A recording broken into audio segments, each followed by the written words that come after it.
दोस्तों, लोकसभा का स्पीकर यानी वो कुर्सी जो देश के संविधान के मुताबिक सबसे निष्पक्ष मानी जाती है, वो कुर्सी जिस पर बैठने वाले शख्स को ना तो सत्ता पक्ष का होना चाहिए ना विपक्ष का, बल्कि सिर्फ और सिर्फ संविधान का होना चाहिए। आज उसी कुर्सी पर सवाल खड़े हो रहे हैं और सवाल भी ऐसे वैसे नहीं, बल्कि इतने तीखे कि पूरे देश की जनता पूछने लगी है कि ओम बिरला अब स्पीकर की कुर्सी पर बैठे हैं या फिर बीजेपी के फ्लोर मैनेजर बनकर के काम कर रहे हैं। क्योंकि साथियों, जो हो रहा है वह सिर्फ हैरान करने वाला नहीं है, वह शर्मनाक है, वह चिंताजनक है और सबसे बड़ी बात, वह लोकतंत्र की बुनियादी अवधारणा पर एक ऐसा हमला है जिसे अगर आज नहीं रोका गया तो कल इसकी कीमत हम सबको चुकानी पड़ेगी। पूरा मानसून सत्र निकल गया, 25 दिन का सत्र निकल गया। लोकसभा में सिर्फ 19% कामकाज हुआ और राज्यसभा में 39%। और इस पूरे सत्र में एक भी दिन ऐसा नहीं गुजरा जब देश की जनता को ये कहा जा सके कि हाँ, आज संसद ने अपना काम किया। 12 विधेयक लोकसभा में और 12 विधेयक राज्यसभा में पास हुए, लेकिन उनमें से सिर्फ एक विधेयक ही ऐसा था जिस पर दोनों सदनों में चर्चा हुई। बाकी सब कुछ बिना बहस के, बिना चर्चा के, बिना विपक्ष की आवाज सुने ठप्पा लगाकर पास कर दिया गया। 9 विधेयक तो बिना किसी चर्चा के पास कर दिए गए, एक विधेयक तो सिर्फ 2 मिनट में ही निपटा दिया गया और 380 प्रश्नों में से सिर्फ 2 प्रश्नों का ही मौखिक जवाब दिया गया।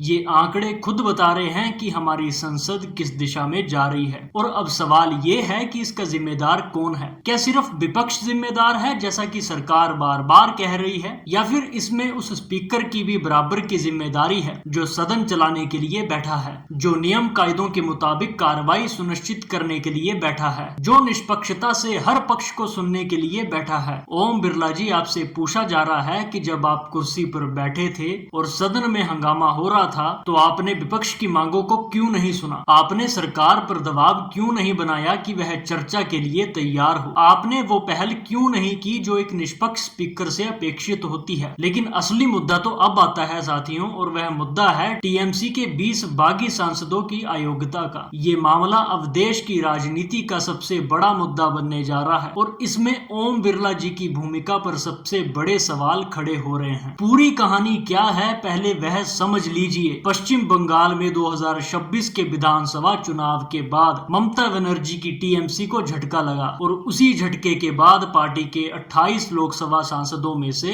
28 सांसदों ने बगावत कर दी। इन 20 सांसदों ने nationalist citizens party of India यानी कि एएनसीपीआई नाम की एक छोटी सी पार्टी से जुड़ने का ऐलान किया और बीजेपी के नेतृत्व वाले एनडीए को समर्थन देने की बात कही। अब देश की संविधान की 10वीं अनुसूची, जिसे दल बदल विरोधी कानून कहा जाता है, वो साफ साफ कहती है कि अगर किसी पार्टी के 2/3 सांसद एक साथ बगावत नहीं करते तो उनकी सदस्यता खत्म हो जाएगी, वो अयोग्य घोषित हो जाएंगे। और यहाँ पेंच फंसा हुआ है, बड़ा दिलचस्प पेंच। 28 में से 20 सांसद, लेकिन इन 20 में से भी कुछ सांसद अब पीछे हटने लगे हैं। कुछ सांसद अब ये कह रहे हैं कि हम बीजेपी के साथ नहीं जाना चाहते, और अगर ये गिनती 2/3 से नीचे चली गई तो सारे के सारे 20 सांसद अयोग्य हो जाएंगे, उनकी सदस्यता तुरंत जाएगी। यही डर है जो पूरी सरकार को खाए जा रही है, यही डर है जिसकी वजह से डैमेज कंट्रोल की एक पूरी पटकथा लिखी जा रही है, और यही डर है जिसकी वजह से ओम बिरला जी अपने दफ्तर में इन याचिकाओं पर कुंडली मार करके बैठे हुए हैं। टीएमसी ने 19 जून को इन 20 सांसदों के खिलाफ दल बदल विरोधी प्रावधानों के तहत अयोग्यता याचिका दाखिल कर दी थी। फिर 27 जुलाई को अभिषेक बनर्जी ने खुद स्पीकर ओम बिरला को पत्र लिख के कहा कि इन याचिकाओं पर तुरंत सुनवाई की जाए और शिकायत की कि 5 हफ्ते से ज्यादा हो गए हैं, लेकिन स्पीकर के दफ्तर में ना कोई नोटिस जारी हुआ है, ना कोई सुनवाई तय हुई है, ना कोई प्रतिक्रियात्मक निर्देश दिए गए हैं। यानी बात साफ है, स्पीकर का दफ्तर जानबूझ करके इन फाइलों को दबा करके बैठा है। और इसकी वजह बिल्कुल साफ है, अगर आज फैसला हुआ, अगर आज कानून के मुताबिक इन 20 सांसदों को अयोग्य घोषित किया गया तो लोकसभा में सरकार का जो संख्य बल है वो हिल जाएगा, तो जो गठबंधन बनाया गया है वह लड़खड़ा जाएगा, जो पूरा राजनीतिक गणित बिठाया गया है वह ताश के पत्ते की तरह ढह जाएगा। इसीलिए तो पिछले हफ्ते वह सब हुआ जो हुआ। याद कीजिए, इन बागी सांसदों को दिल्ली बुलाया गया, गृह मंत्री अमित शाह से बंद कमरे में मुलाकात कराई गई, 7 अगस्त को खुद प्रधानमंत्री मोदी के आवास पर इनके लिए ब्रेकफास्ट मीटिंग रखी गई। इन्हें खीर खिलाई गई, गले लगाया गया, समझाया गया, मनाया गया। फिर कोलकाता में शुभेंदु अधिकारी के साथ बैठक कराई गई। और ये सब क्यों? इसीलिए कि किसी तरह इन्हें मनाया जा सके, इसीलिए कि जो बगावत हो रही है वो रोकी जा सके, इसीलिए कि 2/3 का जो जादुई आंकड़ा है वह टूटने ना पाए। लेकिन जब इतनी सारी कवायद के बाद भी बात नहीं बन रही, जब बागियों में भी बगावत हो रही है, तो एकमात्र सहारा बचता है स्पीकर की कुर्सी। और वह कुर्सी बड़ी ईमानदारी से अपना धर्म निभा रही है, बीजेपी के प्रति ईमानदारी। अब जरा दूसरा पहलू देखिए, दोहरा मापदंड देखिए, इसी स्पीकर के दफ्तर की तेजी देखिए जब मामला विपक्ष का हो।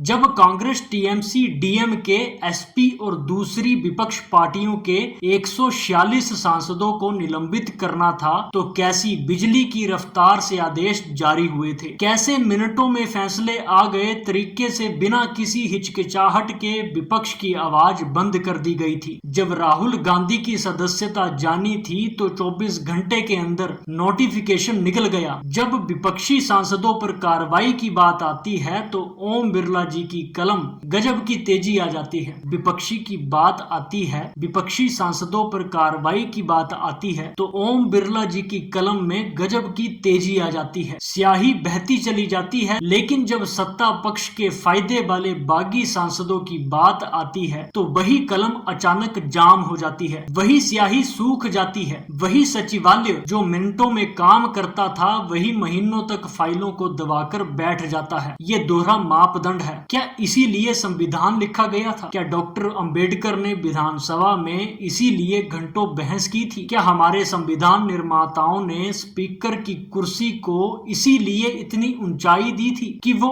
एक दिन कुर्सी पार्टी के फ्लोर मैनेजर की भूमिका में सिमट जाए? और अब बात करते हैं सुप्रीम कोर्ट की, क्योंकि यही अब वह आखिरी उम्मीद है। सुप्रीम कोर्ट ने महाराष्ट्र के राजनीतिक संकट के मामले में और उससे पहले मणिपुर के मामले में साफ शब्दों में कह दिया है कि दल बदल से जुड़ी अयोग्यता याचिकाओं पर स्पीकर को अधिकतम 3 महीने के भीतर फैसला करना होगा। स्पीकर एक संवैधानिक ट्रिब्यूनल की तरह काम करता है, उसका फैसला न्यायिक समीक्षा के दायरे में होता है, वो अपनी कुर्सी की गरिमा को गिरा नहीं सकता। लेकिन ओम बिरला जी को शायद इन फैसलों की परवाह नहीं है, या फिर उन्हें लगता है कि कोर्ट के आदेश उन पर लागू नहीं होते, या फिर उन्हें लगता है कि जब तक कोई मजबूर ना करे तब तक फैसला टाला जा सकता है। लेकिन अब वह मजबूरी आने वाली है और बहुत जल्दी आने वाली है। अभिषेक बनर्जी ने साफ शब्दों में चेतावनी दी है कि अगले 7 से 10 दिनों के भीतर टीएमसी सुप्रीम कोर्ट का दरवाजा खटखटाएगी। और जिस दिन ये मामला सुप्रीम कोर्ट में गया उस दिन सिर्फ 20 बागी सांसदों की सदस्यता ही खतरे में नहीं होगी, बल्कि खुद ओम बिरला जी की कुर्सी की गरिमा पर भी सवालिया निशान लगाया जाएगा। क्योंकि जब कोर्ट पूछेगा कि 2 महीनों से ज्यादा हो गए, आपने अब तक फैसला क्यों नहीं लिया, आपने नोटिस क्यों नहीं जारी किया, आपने सुनवाई क्यों नहीं तय की, आपने प्रक्रिया आगे क्यों नहीं बढ़ाई, और तब क्या जवाब होगा कि हम व्यस्त थे, कि सत्र चल रहा था, कि हमें समय ही नहीं मिला। ये सारे बहाने कोर्ट में नहीं चलेंगे, ये सारे तर्क सुप्रीम कोर्ट के जजों के सामने बिखर जाएंगे और तब पूरे देश के सामने ये बातें नंगी हो जाएंगी कि लोकसभा स्पीकर की कुर्सी को किस तरह एक पार्टी विशेष के हाथों की सुरक्षा के लिए इस्तेमाल किया गया है। अब जरा एक कदम पीछे हटकर के सोचिए, ये पूरा घटनाक्रम क्या बताता है, ये पूरी कहानी क्या इशारा करती है? ये इशारा करती है उस गहरी बीमारी की तरफ जो हमारी संसदीय व्यवस्था में घर कर चुकी है। ये संकेत देती है उस संदड़ की तरफ जो हमारे लोकतंत्र की जड़ों में फैल चुकी है।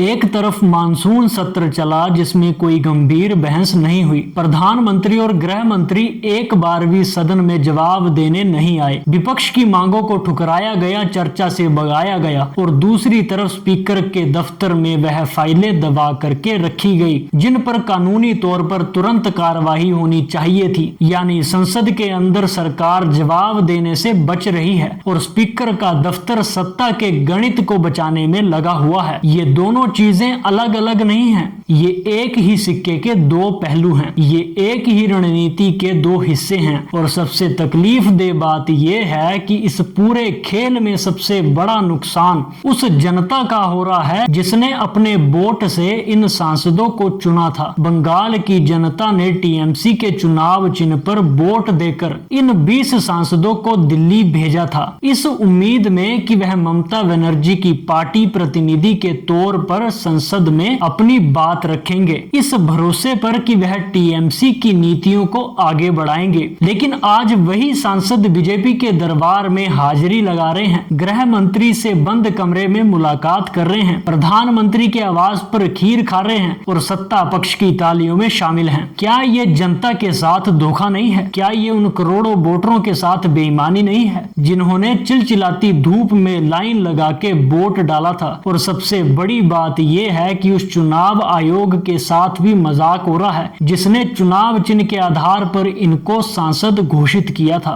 दल बदल विरोधी कानून इसीलिए तो बनाया गया था कि इस तरह का घोड़ा बाजार ना हो। इसीलिए तो 10वीं अनुसूची जोड़ी गई थी कि जनादेश की कोई कीमत हो, कि वोट देने की आस्था ना टूटे। लेकिन अगर स्पीकर की कुर्सी ही उस कानून को लागू करने से इनकार कर दे, अगर वही कुर्सी बागियों की सुरक्षा ढाल बन जाए, तो फिर संविधान के इस प्रावधानों का मतलब क्या रह जाता है? ये बात सिर्फ किसी एक पार्टी की नहीं है, ये सवाल सिर्फ टीएमसी बनाम बीजेपी का नहीं है। ये मुद्दा तो लोकतंत्र की उस बुनियादी संरचना का है जिस पर हमारा पूरा गणतंत्र टिका हुआ है। कल को अगर स्थिति पलट गई, कल को अगर कहीं और कोई सरकार बनी, तो क्या तभी भी यही स्पीकर इसी तरह फाइलें दबाएंगे? क्या तब भी यही नियम लागू होंगे या तब कोई और मापदंड होगा? यही तो असली सवाल है, यही तो असली चिंता है, यही तो असली खतरा है। क्योंकि एक बार जब संस्थाएं टूटती हैं तो उन्हें दोबारा जोड़ना बहुत मुश्किल होता है। एक बार जब कुर्सियों की गरिमा गिरती है तो उसे दोबारा उठाना बहुत कठिन होता है। एक बार जब भरोसा टूटता है तो उसे दोबारा बनाना नामुमकिन के करीब होता है। और आज हम उसी मोड़ पर खड़े हैं जहां भरोसा तेजी से टूट रहा है। लोकसभा स्पीकर पर सवाल उठ रहे हैं, चुनाव आयोग पर सवाल उठ रहे हैं, न्यायपालिका के कुछ फैसलों पर सवाल उठ रहे हैं, मीडिया की भूमिका पर सवाल उठ रहे हैं। जब लोकतंत्र के हर स्तंभ पर सवाल खड़े हो जाएं, तो फिर बचा क्या? बचती है सिर्फ जनता। और जनता अब भली भांति समझ रही है, जनता अब देख रही है कि किस तरह पूरे मानसून सत्र में एक भी दिन ढंग की बहस नहीं हुई। जनता अब देख रही है कि किस तरह प्रधानमंत्री और गृह मंत्री सदन से गायब रहे। जनता अब देख रही है कि किस तरह विपक्ष की आवाज दबाई गई। और जनता अब ये भी देख रही है कि किस तरह स्पीकर का दफ्तर बागी सांसदों की ढाल बन करके खड़ा है। और अब सवाल ये है कि आगे क्या, अगला चरण क्या होगा? अभिषेक बनर्जी की चेतावनी के मुताबिक अगले 7 से 10 दिनों में टीएमसी सुप्रीम कोर्ट जाएगी और तब अदालत में एक ऐतिहासिक लड़ाई देखने को मिलेगी। कोर्ट के सामने ये सवाल गूंजेगा कि क्या लोकसभा स्पीकर अपने संवैधानिक कर्तव्यों का पालन कर रहे हैं? क्या वो निष्पक्ष ट्रिब्यूनल की तरह काम कर रहे हैं? क्या वह कोर्ट के पिछले फैसलों का सम्मान कर रहे हैं? और अगर कोर्ट ने कड़ा रुख अपनाया, अगर कोर्ट ने समय सीमा तय कर दी, अगर कोर्ट ने स्पीकर को फटकार लगाई, तो ये अपने आप में एक ऐतिहासिक क्षण होगा। क्योंकि तब पूरे देश के सामने ये सिद्ध हो जाएगा कि जो कुर्सी सबसे ऊपर मानी जाती है, उस कुर्सी को भी अगर संविधान की मर्यादा भूल गई तो अदालत उसे याद दिलाने के लिए है। लेकिन ये सब होने से पहले, इस पूरी लड़ाई के लंबे रास्ते से पहले, एक बार खुद ओम बिरला जी से पूछा जाना चाहिए, आप अपनी कुर्सी के साथ न्याय क्यों नहीं कर रहे हैं? आप अपने पद की गरिमा को क्यों गिरा रहे हैं? आप उस विश्वास को क्यों तोड़ रहे हैं जो देश ने आप पर जताया है? जब आपने स्पीकर की कुर्सी संभाली थी तो शपथ ली थी, संविधान की प्रतिज्ञा की थी, निष्पक्षता की वादा किया था कि आप हर सांसद की आवाज बनेंगे, चाहे वह सत्ता पक्ष का हो या फिर विपक्ष का हो। लेकिन आज वह शपथ कहाँ है? वह प्रतिज्ञा कहाँ है? वह वादा कहाँ है? आज तो लगता है स्पीकर की कुर्सी और बीजेपी के प्रमुख सचेतक की कुर्सी में कोई फर्क नहीं रह गया है। और अंत में एक बात और बहुत जरूरी बात है, ये मत सोचिए कि ये लड़ाई सिर्फ राजनीतिक दलों की है, ये मत मानिए कि ये मुद्दा सिर्फ नेताओं का है, ये मत समझिए कि इसमें आम आदमी का कोई फर्क फर्क नहीं पड़ता। यह लड़ाई हर उस भारतीय की है जो अपने वोट को इज्जत देता है, जो अपने संविधान का सम्मान करता है, जो अपने लोकतंत्र में यकीन रखता है। क्योंकि आज अगर 20 बागी सांसदों की सदस्यता पर फैसला नहीं होता तो कल इसे नजीर बना करके हर जगह घोड़ा बाजार लगेगा, हर राज्य में विधेयक बिकेंगे, हर राज्य में सरकारें गिराई जाएंगी और आपके वोट की कोई कीमत नहीं रह जाएगी। इसीलिए आवाज उठाइए, सवाल पूछिए, जागरूक रहिए। क्योंकि अगर आज हम चुप रह गए, अगर आज हमने इस षड्यंत्र को नहीं रोका, अगर हमने आज संस्थाओं की गिरती हुई गरिमा को बचाने की कोशिश नहीं की, तो कल हमारी अगली पीढ़ी हमें कभी माफ नहीं करेगी। मानसून सत्र भले ही खत्म हो गया हो, लेकिन ये लड़ाई अभी शुरू हो रही है। सुप्रीम कोर्ट में ये मामला जाने वाला है, देश की सबसे बड़ी अदालत में इस पर बहस होने वाली है और तब सिर्फ 20 बागियों की किस्मत का फैसला नहीं होगा, बल्कि इस बात का भी फैसला होगा कि हमारी संसद, हमारा स्पीकर, हमारी संवैधानिक व्यवस्था किस दिशा में जाएगी। ओम बिरला जी, अभी वक्त है, अभी भी मौका है, अभी भी आप अपनी कुर्सी की गरिमा बचा सकते हैं। एक निष्पक्ष फैसला लीजिए, कानून के मुताबिक फैसला लीजिए, संविधान के मुताबिक फैसला लीजिए। इतिहास आपको याद रखेगा, या तो एक ऐसे स्पीकर के तौर पर जिसने सत्ता के दबाव में आकर के अपनी कुर्सी की गरिमा गिरा दी, या फिर एक ऐसे स्पीकर के तौर पर जिसने विपरीत परिस्थितियों में भी संविधान की मर्यादा को ऊंचा उठाए रखा है। फैसला आपका है, लेकिन याद रखिए, इतिहास किसी को माफ नहीं करता और जनता की अदालत में देर से आया फैसला न्याय नहीं माना जाएगा। देखते रहिए स्पिरिचुअल बीइंग।